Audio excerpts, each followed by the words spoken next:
Pilpres 2019, Jokowi melawan Prabowo. Pilpres 19 ini memberi persaingan yang cukup ketat.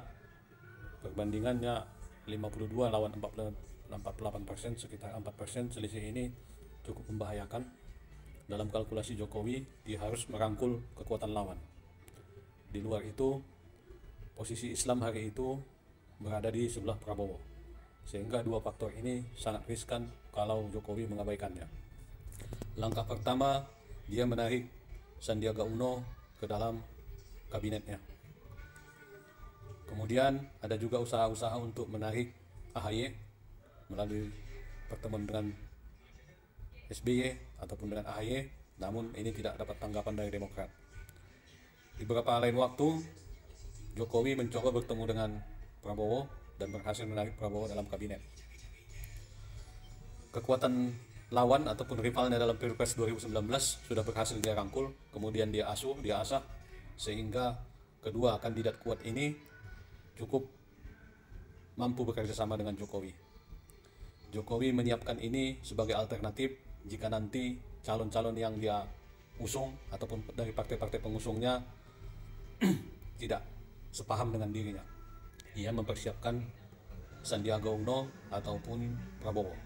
Ini terbukti ketika Jokowi mencoba menyandingkan antara Prabowo dengan Ganjar sebagai wakil, namun kubu Megawati menolak hal ini. Berulang kali Jokowi mencoba untuk menyatukan antara Prabowo dan Ganjar, namun Ganjar tidak mau untuk menjadi wakil. Akhirnya dengan berbagai cara,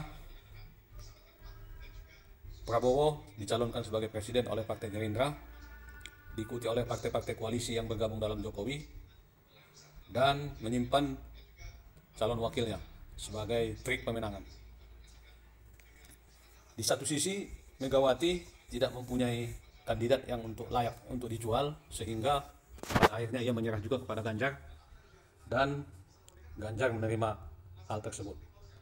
Berhubung partai-partai sudah banyak yang tergabung di kubu koalisi Jokowi ataupun kubu Islam yang diwakili oleh PKS, akhirnya Megawati tidak punya pilihan wakil yang tepat untuk Ganjar.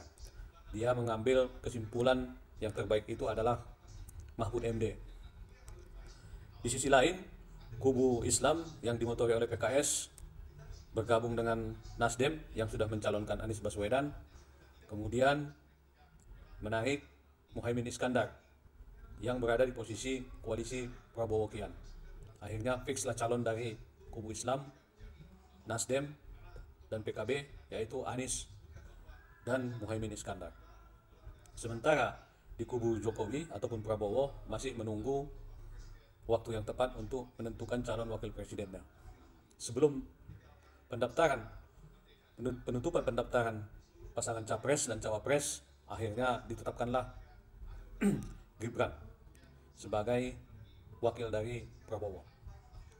Ini cukup kontroversial masa itu karena seorang kandidat Prabowo harus bersanding dengan kaum milenial, kaum muda yang masih dianggap belum cukup umur ataupun kurang pengalaman ataupun kurang wawasan tentang politik, tetapi dengan keyakinan popularitas Jokowi ataupun daya serap diterimanya Jokowi di seluruh wilayah Indonesia, akhirnya pasangan ini mencoba untuk bertarung di Pilpres 2024. Hal ini terbukti baik karena kemenangan